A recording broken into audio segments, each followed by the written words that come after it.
Alors les amis, nous sommes en train de continuer notre travail porté sur les mouvements religieux et les dérives, parce que l'Église ne connaît pas de dérive. C'est la main de Dieu, c'est le projet de Dieu. Souvenez-vous de lorsque les Philistins avaient hypothéqué, n'est-ce pas, l'arche de l'Éternel dans un combat avec Israël, et après les calamités leur sont tombées dessus, il fallait renvoyer l'arche. La Bible déclare qu'ils ont pris des vaches sur lesquels personne n'était monté. Ils ont fabriqué un attelage neuf, ils ont posé l'arche. Et l'arche a retrouvé la route de sa maison normalement, sans le concours de personne. Donc même les vaches qu'on croyait sans intelligence connaissaient la route. Et ils avaient même demandé le signe que si les vaches prennent la route qui va vers le camp d'Israël, on saura que c'est l'Éternel qui est à l'origine de leur malheur.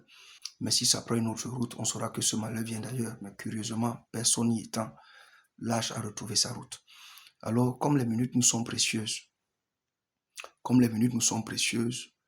nous sommes ici en train de dire certaines choses qui doivent, une fois et pour toutes, je dis au moins pour cette saison, barométrer les actions qui continuent à soutenir et à aider dans le corps de Christ. Famille, les mouvements religieux vont encore proliférer. Mais il faut savoir que l'Église n'est pas un mouvement religieux. Un mouvement religieux est un mouvement. L'Église elle-même est une institution. L'Église est une institution. Il faut faire la différence entre une institution divine et un mouvement religieux. Un mouvement religieux est un mouvement religieux, on peut se mettre là au nom de... Mais une institution divine est une institution divine. Alors nous sommes en train de parler mouvement religieux, tant de dérives. Pourquoi? Tout simplement parce que les vérités basiques et fondamentales qui peuvent maintenir l'Église corps de Christ en équilibre ont été bafouées. La première, notre identité en Christ. Aidez-moi à noter s'il vous plaît. La première, c'est notre identité en Christ. Cette identité, aujourd'hui, est un sujet que les gens méprisent parce qu'ils vous parlent des révélations. Mais c'est très important. Le nom fait la personne fait son esprit. Ça veut dire que l'identité est spirituelle.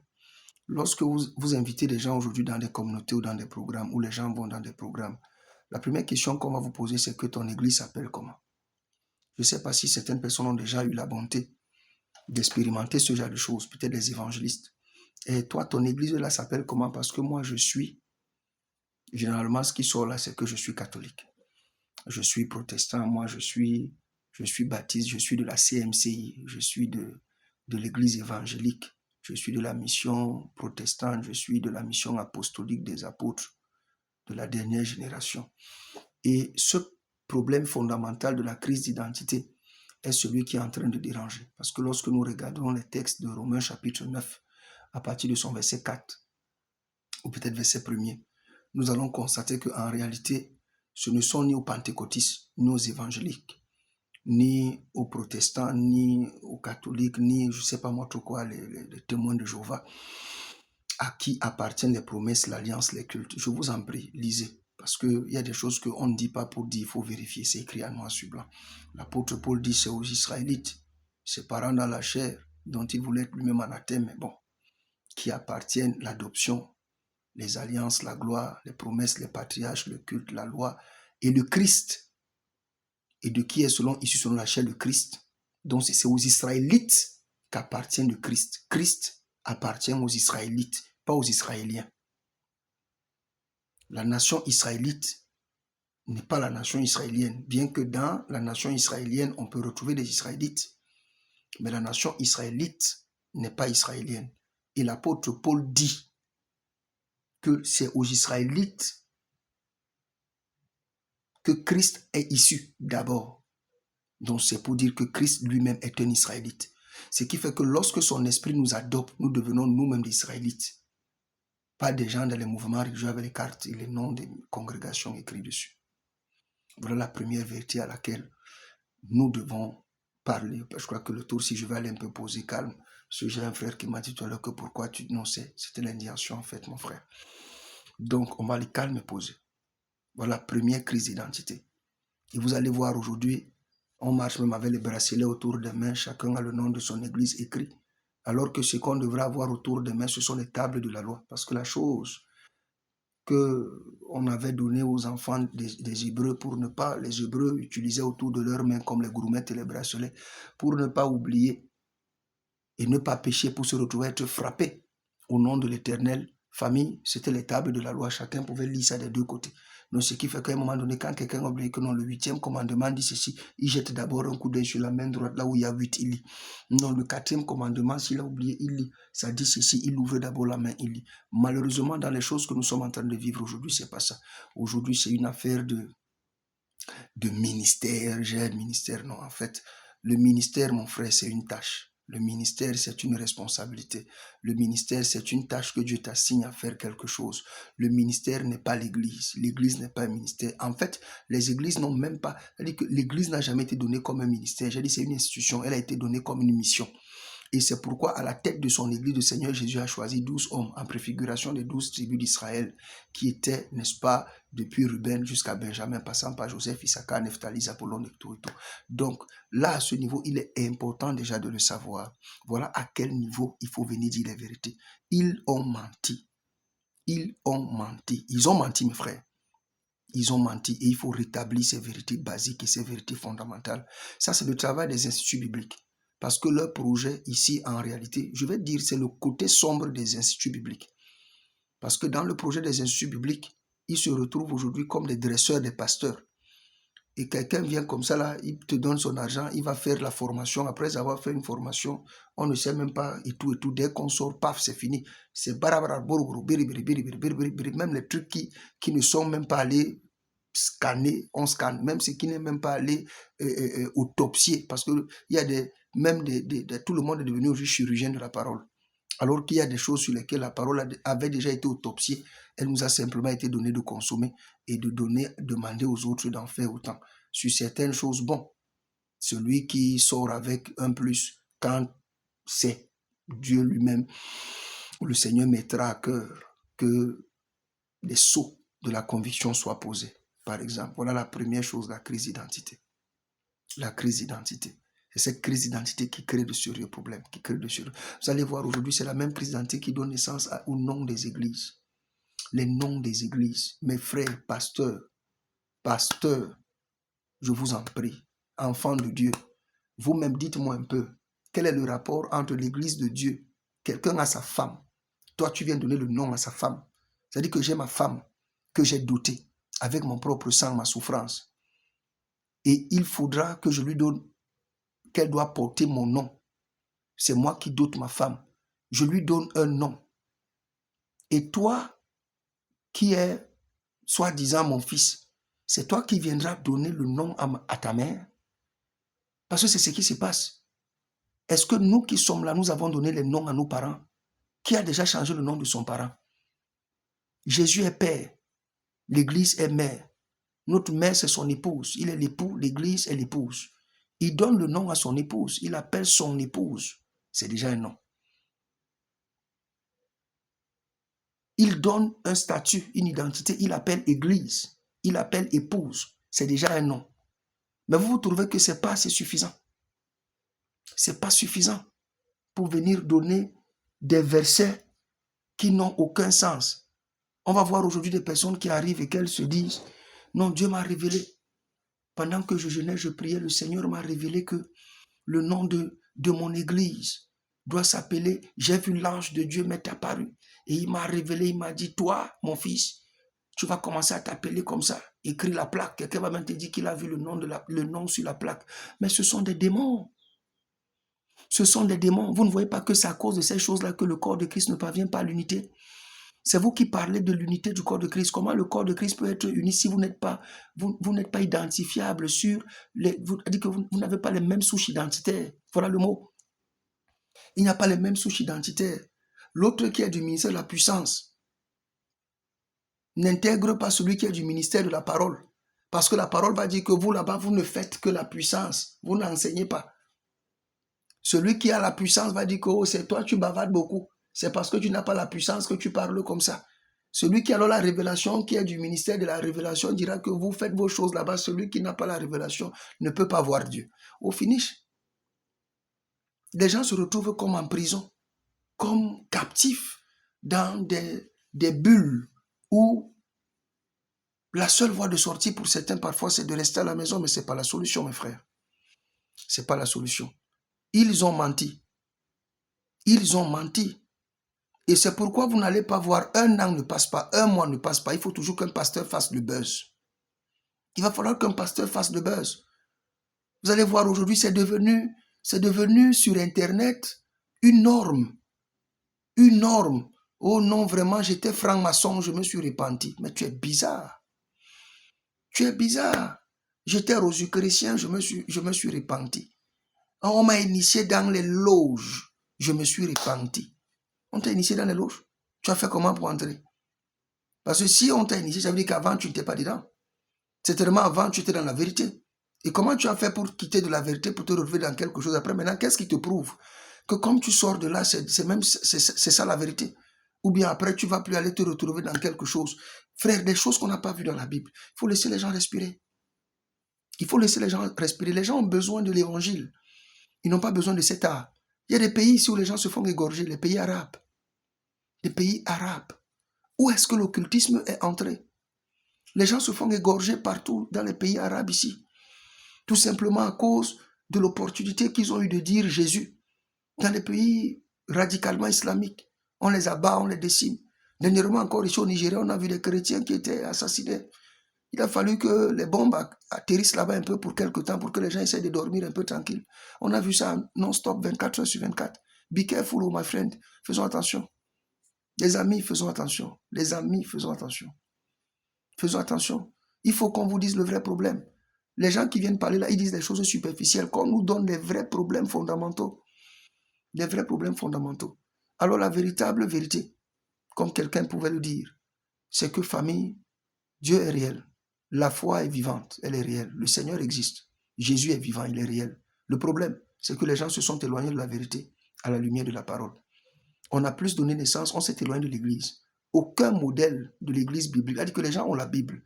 Ils disent même que la Nouvelle Alliance, le Nouveau Testament. Mais ils ne calquent en rien. Ils ne calquent pas le modèle de la communion qui nous a été donné.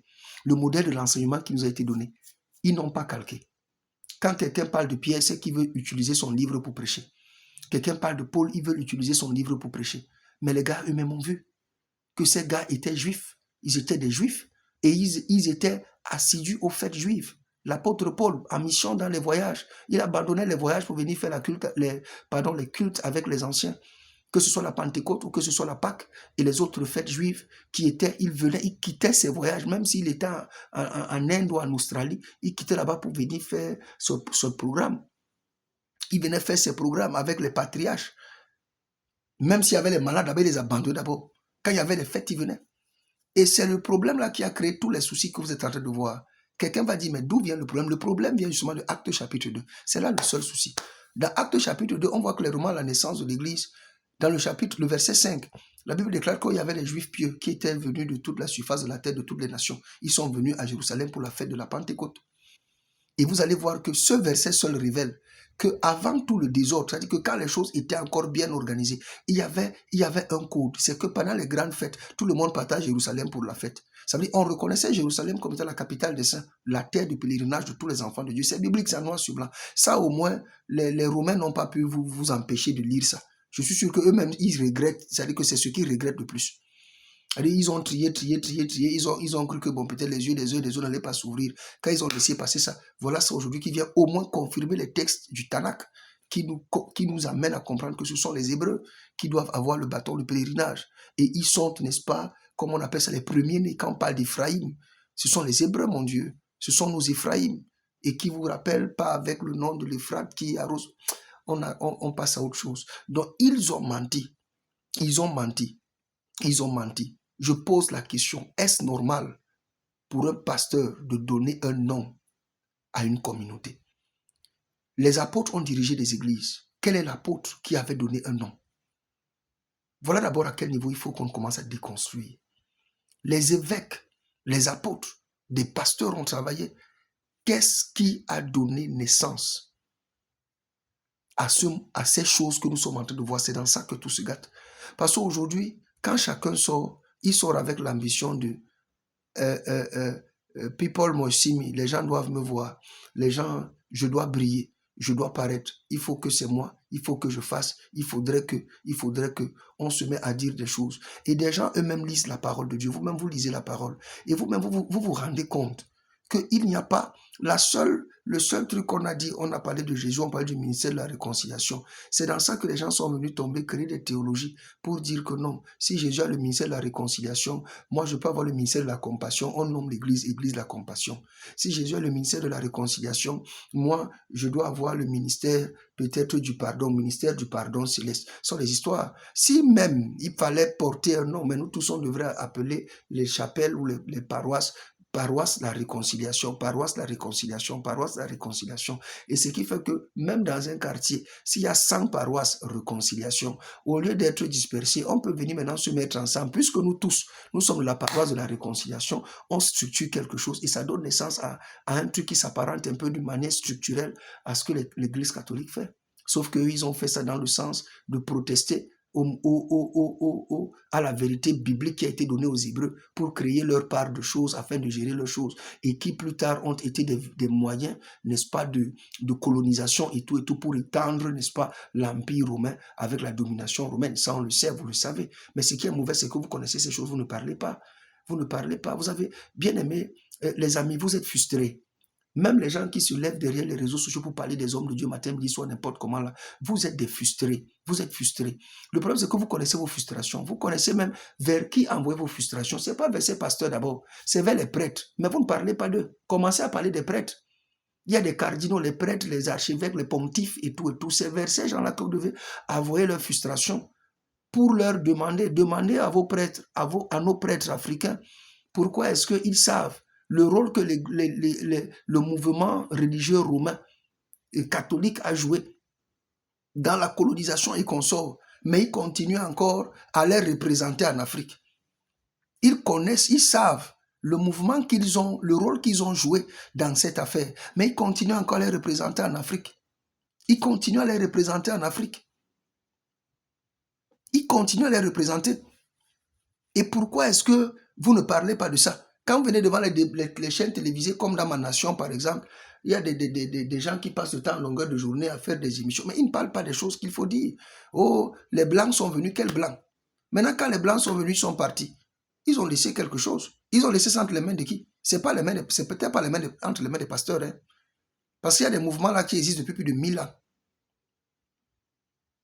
Bien qu'ils n'étaient pas depuis 2000 ans au temps de Jésus, mais ils sont venus près d'un millénaire après. Il faut leur demander. Parce que quand on leur a légué ça, ça coïncide net avec la traite négrière, le commerce des esclaves, la colonisation et consorts. Il y a des mouvements là qui existent là depuis. Ici, c'est vrai de dire, nous sommes pierre sur toi, pierre, je bâtirai mon église, alors que ce n'est pas sur eux. Ce sont même les gens qui ont assassiné les apôtres. Ils ont assassiné les apôtres. C'est-à-dire qu'un génocide christique. Surtout, vous connaissez l'histoire avec l'empereur Néron et tout ce qui s'est passé. Ça, il faut venir rappeler ça ici. Vous connaissez vos frustrations là. Vous ne voulez pas parler de ça. Vous avez peur de frustrer vos amis qui sont prêtres, consorts, machin, truc. Mais vous venez décharger vos frustrations, vos aérés. Parce que quand quelqu'un a les aérés, il ne sait pas comment gérer ça. Quand quelqu'un a peut-être des besoins ou l'école de son enfant de menace, il ne sait pas comment s'en sortir. Tu es là, peut-être vivre, c'est compliqué. Lorsque tu as l'opportunité de libérer tes frustrations, poum, il faut que tu parles des pasteurs. Il faut que tu parles des pasteurs. Même quand un problème aujourd'hui étouffe les gens, les politiques de notre nation nous étranglent. On est là, on est frustrés, les gens sont étouffés. Il faut attendre qu'on parle d'un pasteur pour venir déféquer. C'est comme des gens qui profitent du torrent pour venir, de la pluie, pour venir faire des besoins dans le torrent. Il faut dire ça. Ils ont menti, vous avez menti. Vous avez menti, vous avez mis des gens dans des choses. Et c'est à partir de ce moment que, en réalité, l'esprit du Dieu d'Abraham réside sur les Israélites. Il n'est pas sur les catholiques, il n'est pas sur les pentecôtistes, il n'est pas sur les pentecôtistes, il n'est pas sur les branhamistes, il n'est pas sur les célestes, il n'est pas sur Dieu seul, c'est quoi les témoins de Jéhovah. L'esprit du Dieu d'Abraham, d'Isaac et de Jacob repose sur les Israélites. C'est pourquoi quand quelqu'un se baptise, si quelqu'un dit qu'il s'est baptisé, il n'appartient pas à une dénomination comme pentecôtiste, à une dénomination comme pentecôtiste. Il appartient plutôt à un mouvement, à un peuple. Ce peuple-là, c'est l'Israël de Dieu. Il devient israélite. C'est biblique, c'est vérifié même dans l'Apocalypse. Vous allez venir dire quoi aux gens? Vous allez dire quoi? Vous allez venir démontrer quoi? Venir prouver quoi? Parce que vous ouvrez des instituts, vous allez chercher des gens qui vous allez venir mentir sur des choses, machin. Vous croyez que les gouvernements qui permettent, qui certains trucs qui ont autorisé ces machins, vous racontez des histoires, mes frères. Vous racontez des histoires. Il faut arrêter. Il faut arrêter. C'est ça qui fait à un moment donné que quand quelqu'un part là-bas dans ses ordres, machin, truc, ça a pété, il va se lever pour venir dire que oh, je vais remettre les pastorats. On voit des gens aujourd'hui, 250. Vous avez menti. Vous avez menti. Il faut se repentir. Vous mentez. Maintenant, toi-même, mon frère, tu es dans une communauté qui s'appelle Mission de la pleine résurrection internationale de Jésus revient bientôt. Tu es dedans. Et après, tu te dis que quand tu vas mourir là, pour aller au ciel, c'est la carte là que tu vas présenter. Tu vas présenter quelle carte? Toi, tu es là, tu dis que non, moi je suis... Tu trouves des gens qui, au départ, à un moment donné, pas parce qu'ils veulent s'identifier dans quelque chose qui leur soit propre, comme la plupart sont sortis des églises par les fenêtres. Ça dit que beaucoup sont sortis des communautés étant insoumis, des rebelles. Chacun va créer sa part, chacun va donner le nom, chacun va faire ceci. Même là où on t'a mis que soumets-toi ici, on te brise, nada. Soumets-toi ici, là, on te mate, nada. Assieds-toi ici, là, vraiment, on te piétine, nada. Chacun veut jouer le docteur de la loi. Chacun veut jouer le machin truc, c'est là que ça crée problème. Tu vas voir aujourd'hui, même dans ces églises pentecôtistes, tu es pentecôtiste du ministère de la puissance, l'autre est pentecôtiste du ministère de la guérison, l'autre est pentecôtiste du ministère de ceci. Ils habitent même qu'en 3 maisons, c'est-à-dire ils ont 3 appartements où ils louent 3 chambres en bas. Ils ne se parlent pas, hein? Ils ne se parlent pas. Ils ne vont pas se parler, le courant ne passe pas. Voilà les choses que vous aimez vous créer à cause de ceci, alors que l'Église a déjà une identité. Si chacun savait qu'il était un Israélite et que toutes les communautés n'ont pas les noms, même si on vous donne un décret présidentiel numéro, Église de ceci, pam, on met seulement paroisse Israël, point bas, PK tel, Israël tel, Israël tel, Israël tel, Israël tel. Si on est dans un quartier maintenant, il y a 5 églises et nous tous, on dit, on a le même quartier. Par exemple, Israël, Koto. Koto a plusieurs communautés. Les gens passent, ils regardent Israël Koto, Israël Koto, Israël Koto, Israël Koto. Mais on va se demander que est-ce que c'est une même église donc qui crée plusieurs églises comme ça? Même les gens vous diront que mais en fait, si vous êtes donc, c'est la même chose. Allez vous mettre ensemble, mettez quelque chose ensemble. Ce qui va nous ramener donc dans la véritable raison pour laquelle le Seigneur a institué le corps. Lorsqu'il dit, il a donné pour, dans Éphésiens chapitre 4, et Dieu a établi premièrement dans l'église des apôtres, les prophètes, les évangélistes, les docteurs, les pasteurs et tout et tout. Pourquoi? Dans le but de... Mais l'unité du corps, là, il n'y a pas. Les vrais problèmes qu'il faut répondre, non, il n'y a pas. Pourquoi? Il va dire que non, parce que moi j'ai voulu. Ah, ils ne veulent pas. Chacun dit que aujourd'hui, pour légitimer ce que chacun fait de son côté, il va dire que l'autre a le boa, l'autre a le serpent, l'autre a le totem, l'autre a ceci. Et les gens sont assis, vous regardez, ils croisent les mains. Ils sont comme dans un film où ils se demandent à quel moment vraiment la série là va finir et qu'on passe aux choses véritables. Mais béni soit le Seigneur Jésus. Je dis béni soit le Seigneur Jésus. Parce que la véritable institution qui est l'Église n'est pas dans ce cirque-là. Ça, c'est la comédie, mon frère. Vous êtes des amuseurs publics. Vous êtes des amuseurs publics et vous donnez raison aux gens de venir s'asseoir la longueur de journée pour parler des choses même qui dépassent leur entendement. Quand quelqu'un veut avoir un peu de vue, il va parler de l'église. Quand quelqu'un veut machin truc, il va venir prendre le truc des pasteurs, commencer à parler matin, midi, soir, n'importe comment. C'est très dangereux, mes frères. C'est très dangereux. Le Seigneur Jésus est vivant, je le répète. Le Seigneur Jésus est vivant. Commencez déjà à effacer. Commencez déjà à annuler, à enlever toutes les plaques. Où vous allez les refaire. Commencez à enlever toutes les plaques. Vous allez voir des hommes de Dieu, vous tenez des foules. Maintenant, vous voulez une identité. Au lieu de prendre celle qui vous a été donnée, vous venez prendre le nom de la femme autrui, vous changez son nom. Et après, vous allez dire que c'est le Seigneur. Ce n'est pas le Seigneur, c'est le démon. Mes frères, ce n'est pas le Seigneur, c'est le démon. Il faut laisser cette affaire au calme. Ce n'est pas le Seigneur, ce sont les démons. Ce sont les démons.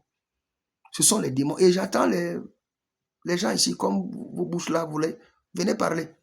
Ce n'est pas le Seigneur, ce sont les démons. Toi-même, tu dis que tu es pasteur, tu dis que tu es serviteur de Dieu, tu dis que tu as le Saint-Esprit. Tu viens dire quelque chose que le Saint-Esprit n'a jamais dit. C'est-à-dire le Saint-Esprit n'a jamais dit depuis l'existence, c'est-à-dire que depuis sa création, jusqu'au retour de Jésus, jusqu'à l'ascension de Jésus, il n'a pas instruit quelqu'un comme ça. Donc vous croyez que c'est à partir de nous là qu'on va refaire la foi? Et c'est ce que vous êtes en train de faire. Vous avez abandonné la voie véritable pour venir refaire une affaire sans la faire. Vous avez dit que vous êtes en train de refaire, de calquer un truc. Vous créez l'apostasie. Vous créez l'apostasie.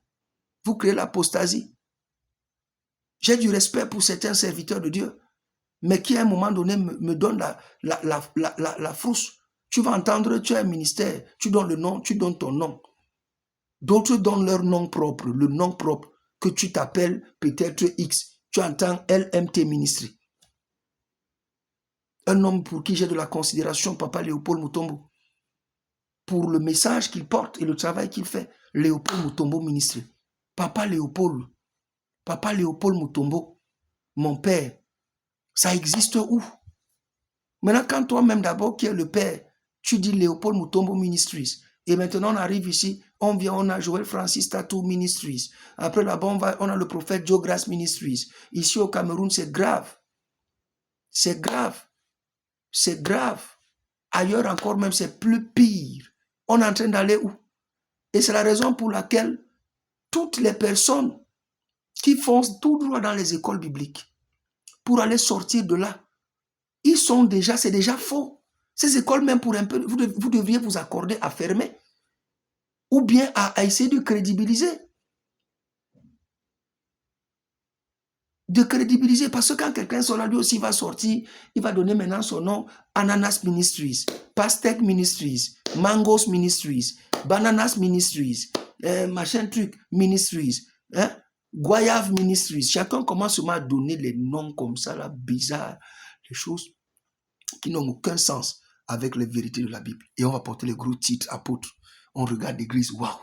On regarde les fidèles, 2000, 3000, 4000, 5000. Pour dire quoi? Pour dire quoi? C'est ça qui crée un problème. C'est pourquoi la notion du patriarcat et certaines notions qui sont reconnues, même la hiérarchie dans la parole de Dieu ne peut pas être, n'est-ce pas, manifestée, mes frères. Elle ne peut pas. Elle ne peut pas. Il y avait 12 apôtres dans la mission apostolique de Jésus, mais on savait que c'est Pierre. Tout le monde se soumettait à son autorité. Même l'apôtre Paul a recommandé cela dans ses propres lettres. Malheureusement, ce n'est pas notre cas. Donc la première chose d'abord à laquelle nous avons levé l'équivoque ici, mes frères, c'est la crise d'identité. La crise d'identité. Et cette thématique est claire. Est-ce qu'il est normal pour des pasteurs de donner les noms aux églises? Non. Est-ce qu'il est normal pour même des prêtres, église orthodoxe, église anglicane, église machin truc, église machin truc, église machin truc. Et on se retrouve aujourd'hui maintenant qu'en fait, il n'y a pas une église. Il n'y a pas une église. Or, Éphésiens dit, nous avons eu une seule fois un seul baptême. Ça veut dire un seul enseignement.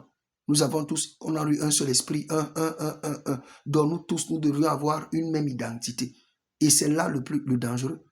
Et si maintenant vous êtes parvenus à ne pas reproduire ce que les apôtres ont fait, on ne peut pas taxer les apôtres que nous on a vu dans la Bible ici. On dit leur histoire. Ils sont restés cohérents dans leur message, cohérents dans leurs travaux. Pierre n'avait pas de problème de quitter Jérusalem. Parce que, comme on avait dit que vous serez mes témoins à Jérusalem et que c'est lui à qui on a dit, tu es Pierre, sur toi, Pierre, je bâtirai mon église. Normalement, les ossements de Pierre devaient être à Jérusalem, mes frères. C'est à Jérusalem. Parce qu'on l'a fait témoin là-bas. D'autres sont venus, ils ont raconté les histoires, prendre les choses pour aller extrader les ossements d'un saint, pour aller bâtir les trucs dessus et on vous raconte des conneries. Faites très attention, il faut dire les vérités. Il faut dire les vérités, mes frères, il faut dire les vérités. Il faut dire les vérités. Parce que dans vos choses que vous faites là, et que les hommes de Dieu, vraiment, ou les enfants de Dieu qui ont encore un peu de jugeote, ne vous taisez pas. Parce que quand vous vous taisez face à un certain nombre de choses, vous êtes complice. Vous êtes complice. Aujourd'hui, déjà, les fruits sont mûrs. Il est temps de commencer à partager nos responsabilités. Là où on a un peu de lumière, on partage. Là où on est dans l'obscurité, quelqu'un d'autre pourra aussi braquer la lumière, là on voit et tout. Mais je dis, la première crise d'identité, il y a un problème, il y a une crise d'identité au niveau, n'est-ce pas, des mouvements religieux, pas de l'Église. L'Église a son identité, c'est la Nouvelle Jérusalem qui est, on a une capitale qui est Sion, on a une patrie qui est Sion, une capitale, la Nouvelle Jérusalem. On a, n'est-ce pas, notre identité à nous, notre peuple, comme on peut appeler Camerounais, on peut appeler Gabonais. Alors les citoyens de Sion, en réalité, ce sont les Israélites. Ce sont les Israélites. Ce sont les Israélites. Et c'est très important. Ce n'est pas une affaire antique-biblique comme un mythe. Quelque chose qui a été, et puis bon, voilà, ça a disparu, c'est d'actualité. Et on doit être capable de ressortir ces vérités pour mettre ça en surface. Pour mettre en surface. Et que tous les fils de la maison d'Israël L'apôtre Pierre lui disait, toutes ses prédications, il disait toujours maison d'Israël, maison d'Israël, maison d'Israël, maison d'Israël. L'apôtre Pierre, Jacques, Paul aussi disait maison d'Israël. L'apôtre Pierre, maison d'Israël, tout le monde maison d'Israël. Ça veut dire que même si tu es sorti camerounais et que tu as été baptisé aujourd'hui, tu n'as pas été baptisé avec la carte d'un mouvement céleste ou branhamiste, tu es israélite. Tu es israélite. Il faut d'abord rétablir ça.